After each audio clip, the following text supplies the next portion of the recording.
We begin with President Biden facing additional questions now over how he's handled the nation's secrets after his attorneys found more classified documents at his home in Wilmington, Delaware, despite the White House saying the search was complete last Thursday. Rapid developments here is what we are looking at so far. November 2nd, just days before the midterm elections, 6 days. The president's aides find classified documents in a closet at the Penn Biden Center. It's a think tank in Washington, D.C. But that discovery was not made public. On November 14th, Attorney General Merrick Garland appoints a U.S. attorney to go over the case. Fast forward to December 20th, the president's attorneys find another batch of documents. These pages were stored in his garage at his home, you know, next to the Corvette, like he told us. The story finally broke wide open on January 9th. An additional document was then found 3 days later. That same day, the Attorney General appointed a special counsel. 2 days after that, more documents surfaced in Wilmington. Some Democrats are staying silent on all of this, while others are publicly speaking out, including surprising comments made by Congressman Adam Schiff. You raised the possibility of this national security assessment. Is it possible that national security was jeopardized here? I don't think we can exclude the possibility without knowing more of the facts. We have asked for an assessment in the intelligence community of the Mar-a-Lago documents. I think we ought to get that same assessment of the documents found in the think tank as well as the home of President Biden. Yeah, because you don't know what's coming next, so you better be fair.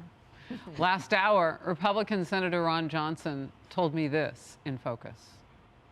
This is obvious that President Biden has certainly broken the rules. He should have known better. Incredibly hypocritical. I mean, you heard his interview with CBS talking about how he just simply can't understand how somebody could be so irresponsible when he's talking about President Trump. What does he think about himself? Actually, last hour, former U.S. Attorney Brett Tolman told me it isn't the rules that the president broke, it's the law. Yeah. What we have here is not an inadvertent, and that inadvertent defense doesn't work. He's broken the law clearly under U.S. code, and no matter what, they can't avoid that. By the way, to Adam Schiff, who suddenly has found his moment, don't believe him, because if you go back for years, what do you have are his constant statements on Russia collusion, intelligence, other lies that he's actually told. So dismiss him and go back to the facts. This is not about when they found the documents. This is about what happened prior to that. And I don't want to wander down the Hunter Biden thing, but we have to put another aspect of this in there. For a while, in one of his drug-fueled periods, Hunter Biden was a resident in the residence. So think about it. Where the classified documents were found. Being kept in the house, Yeah. wherever these documents have been moved around. We don't know where. A full investigation needs to be carried out, which needs to look into as much as possible and interview anyone who may have had contact or rather have come to the property. So this needs full investigation, not a Merrick Garland distraction or silently appointing a counsel or whatever he wants to do. Yeah, Robert Turr is on the job, they say, at this point, and even as the job is being done, more documents are popping up. You know, you didn't say it out loud, but you sort of indicated it isn't just that the documents, David, were moving around while they were at the Penn Biden Center, like, well, who moved them there? And then attorneys came and moved them someplace else, and what, they moved them to more than one location? But what about that house? Because we found out that at least, well, other documents, they weren't all in the garage. Some of them were in an adjacent room. Well, did they recently get moved there? They certainly didn't walk there. This is why we need, if I may quickly, why we need a full one, not a raid like Mar-a-Lago, but a full examination of premises followed by people who were there and them being asked questions by the FBI and the DOJ or whatever intelligence agency needs to be involved based on what was in documents relating to Iran, UK, China, and the Ukraine. So when we look at all of this, this needs to go further, and a full investigation asks all those questions from the day they left the White House to the day they were Sandy Bergered. Yeah, but why not a raid, though? I mean, Merrick Garland already laid down the precedent for how you handle we already know about this one. No, but so why not a raid, right? And not only that, but they withheld this information from the public since November 4th, when allegedly the Department of Justice was made aware of this. So why not a raid? Well, the only thing is the surprise is gone, Lisa. That's why I'm saying why not a raid? The surprise is gone. And I do want to go down the Hunter Biden trail as well, because Joe Biden does not deserve the benefit of the doubt in this. This is a guy who told us he didn't talk to his son about the business dealings. Turns out he's the big guy getting 10%.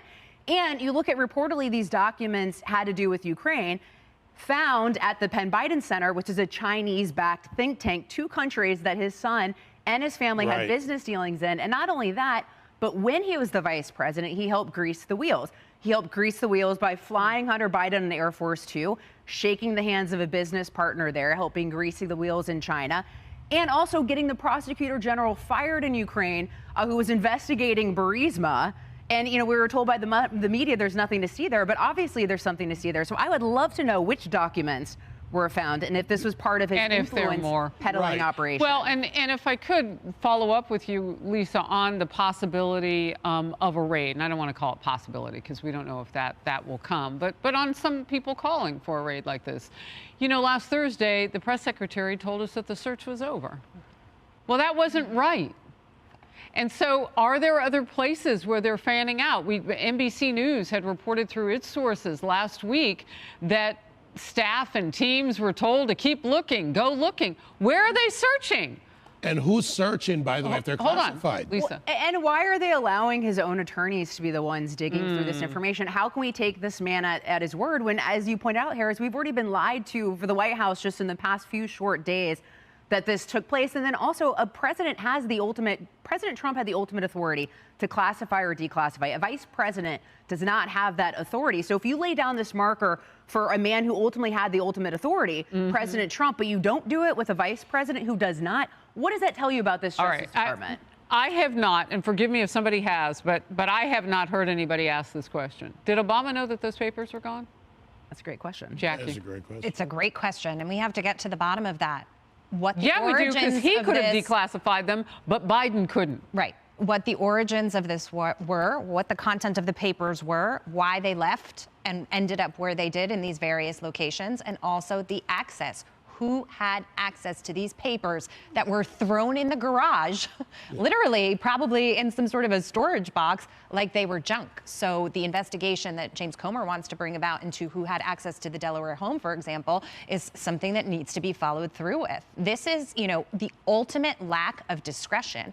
And it is the ultimate hypocrisy, because when he was asked about it by 60 Minutes and CBS, he turned around and called former President Trump irresponsible. When you look at how Trump actually handled the documents, it was in a more responsible way with the authority to declassify than Biden handled it. I mean, the garage element of this is mind-blowing. Yeah. It is much more Easter hunt.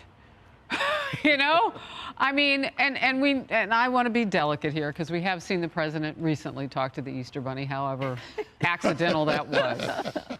Maybe the Easter Bunny. I would like to add, and I agree with everyone, excellent points across the board, but I do think in the midst of the details of the documents and what was going on, I think one of the larger issues is the character of the nature of what's been exposed through this. When Joe Biden was first confronted with the Penn Center discovery, he was Sergeant Schultz from the Hogan's Heroes. He knew nothing. He was told, remember, by his lawyers to not ask questions. You don't want to know, you don't need to know. So he didn't know, he had no idea, he was shocked and appalled.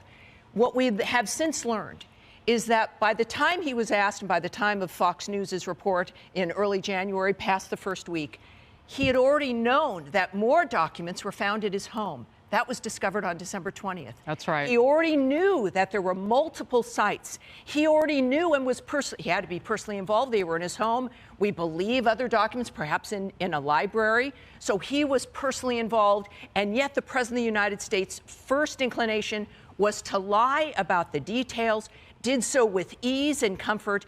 And then when finally confronted by Peter Doocy, he turned to belligerence and anger and some grinning and some laughing that they were next to the Corvette, they're safe. The same man who had no idea. This has to be translated to every serious issue in the country. Afghanistan, the economy, the border, everything we're facing. That is what we see here, is the lack of character, the willingness to lie, the pathological nature of it, and the ease with which it was done. Wow. All right. Well, in there, you dropped that mic. I got hit by shards of the mic, but. Oh, I'm sorry. Thank God you're okay. No, I'm going to be all right, Mike though. Shrapnel for you. Hey everyone, I'm Emily Campagno. Catch me and my co-hosts Harris Faulkner and Kaylee McEnany on Outnumbered every weekday at 12 p.m. Eastern, or set your DVR. Also, don't forget to subscribe to the Fox News YouTube page for daily highlights.